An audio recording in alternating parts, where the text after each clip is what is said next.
दरम्यान राष्ट्रवादी काँग्रेसमधील अंतर्गत घडामोडींवर प्रफुल्ल पटेल यांनी मोठं वक्तव्य केलंय। सुनेत्रा पवार यांना पाठवलेल्या नोटीसची माझा कोणताही संबंध नाही असं सांगत त्यांनी या नोटीसीला महत्त्व देण्याची गरज नसल्याचं म्हटलंय।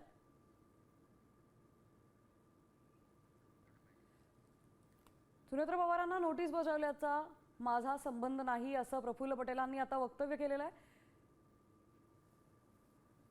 हे अध्यक्षपद रद्द करण्यात यावं असं नोटीसीतून बजावण्यात आलेलं आहे। नोटीस त्यांना पाठवण्यात आलेली आणि त्या नोटीसीची माझा काही संबंध नाही असं आता प्रफुल्ल पटेल म्हणालेत।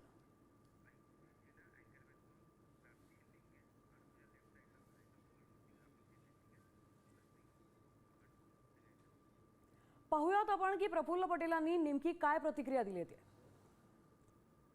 सुनेत्रा पवार यांना पाठवलेल्या नोटीसशी माझा कोणताही संबंध नाही।